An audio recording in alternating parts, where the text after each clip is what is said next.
Dr. Kohli, this is our first time seeing you for our 5th year. You've been a big part of it. We thank you. And of course, we have Dr. Kohli with us today, Jeff and Al, and we have a lot going on when it comes to these booster shots. So luckily, we've got our expert here to help us kind of like sift through what exactly is happening today. So an FDA committee is meeting today and plans to vote on the booster shots and if they're safe and effective. But there also seems to be disagreement about if they're necessary and who should exactly get them. So Dr. Kohli, please break this down for us. What issues will they be discussing today? And then what is your personal medical take on it? You know, one of the biggest scientific dilemmas that we have, because what we've seen is that the number of neutralizing antibodies goes down over time, but the factory that makes those antibodies is still inside of us. So the question is, does the clinical protection from the infection really go down over time? Of course, the vaccine companies will say that the antibodies are going down, we should boost. The other question that remains on the table is, does boosting augment the clinical protection? Because in Israel, which boosted most of the country, we have not seen a decline in cases. Wow. So it seems like it's not so much our immunity that's the factor, it's more that Delta's out there and Delta spreading, and that's really what's causing the increase in breakthrough cases. So a lot of tough decisions, and I think certain groups will benefit from the booster stamp. So if I was on the FDA committee, I would say that if you're older, over the age of 60 or 65, go and get boosted. But I'm not sure it's the right decision for the entire country. We really still need to focus on those unvaccinated. Doctor, I want to say first, thank you so much for helping me and my family. From my family, truly, you've been a godsend for my wife. In case you guys don't know, she recently just got over COVID, but is still dealing with some after symptoms. Yeah. But you were there through the whole thing. You have a job, a TV career, and now my wife's full-time doctor. So thank you from me and my family. And really. Jeff and me calling her and asking if I could walk the dog at the beginning of COVID. So she's dealing with serious questions and silly. I mean, amazing, amazing. But you helped us through this pandemic. You told us what to do. A lot of people out there don't have their very own Dr. Kohli and doing their own thing. What would you tell them? You know, Jeff, I would tell them that we're probably entering into one of the scariest phases of the pandemic because our cases are up despite having the vaccine. We have this much more aggressive variant, and there's still a lot of question marks, as you're all seeing. So we don't have all the answers. But the thing that we know that works, and I think that Jordan's story is a real testament to this, is that if you get vaccinated, you will not end up in the hospital. You will stay safe, you will stay protected, and the likelihood of you getting super sick, like poor Eric did, is extremely low. Wow. Yes, very true. Dr. Kohli, so let's get to another really big headline this week that a lot of our viewers have been writing in about. So Nicki Minaj took to Twitter talking about her own hesitancy to get the vaccine.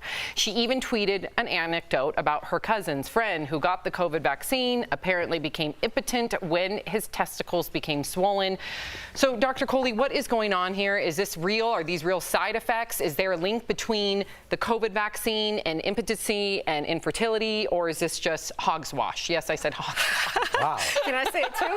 This is a whole lot of hogswash. Okay. Yeah. I just said that. I don't think I've ever heard anybody say that word. I apologize. Because I think ahead. it's just hogwash. Oh, probably. Yeah. I get everything Multiple wrong. hogs. A bunch of hogs. All of them being washed simultaneously. If it's really, really hogwash, then it's multiple Yes, hogs exactly. washed, right? Yes. So yes, it is hogswash or hogwash, whatever you want to say. There is absolutely no evidence out of millions, hundreds and millions of people that have gotten the COVID vaccine that it's going to cause impotence, infertility, even testicular swelling. Having said that, where I think this came from, and this is a good example of taking something in one context and putting it in another, is that certain vaccines, like the measles, mumps, and rubella vaccine, can cause inflammation in the testicles, or orchitis that it's called, and very rarely that can result in infertility or impotence or other fertility problems. So I think somebody took something that's related to another vaccine and tried to apply it to COVID.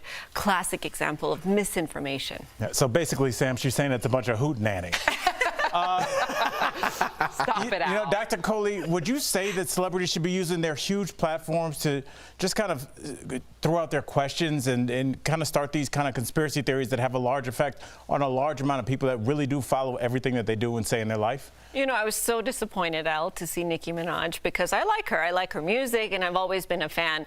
But after what she did, I think this is an abuse of a celebrity platform. Celebrities have a lot of power, and with that power, they should really exercise good judgment and responsibility. And putting something out there that's not true, I think, is an abuse of that power. And I think that applies not just to celebrities, but to politicians, to movie stars, to doctors even, because a lot of doctors put on that white coat and they get out there and they spout their personal opinion as if it's science, and people don't know the difference.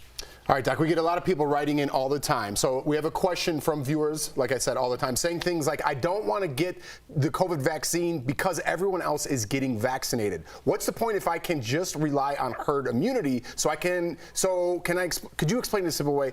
Listen, why do you put this question for me? You know what I mean? Just tell me in my ear what you want me to say. Everybody else is getting the vaccine, so why do I have to? Exactly, exactly. That's what viewers are writing in. Okay, so let's talk about... Did you understand that? Yes, Okay, I did. great.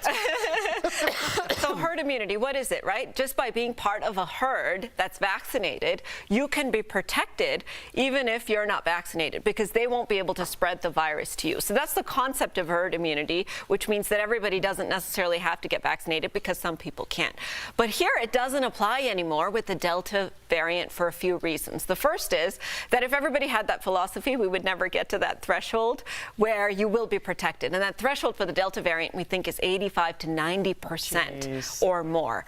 The second is that even if people in your herd are vaccinated, we're learning with the Delta, they can still spread to you. So, and the Delta is as contagious as the chicken pox. Can you imagine? I remember when my brother got the chicken pox, I was home in a separate room. It was a matter of hours before I got it. So herd immunity does not apply in this case because the Delta has really thrown a wrench into the fact that the vaccinated people can still spread it to the unvaccinated. So what's the moral of the story? Get that vaccine. Yeah. Thank you so much, Dr. Kohli. As always, we appreciate you and your expertise.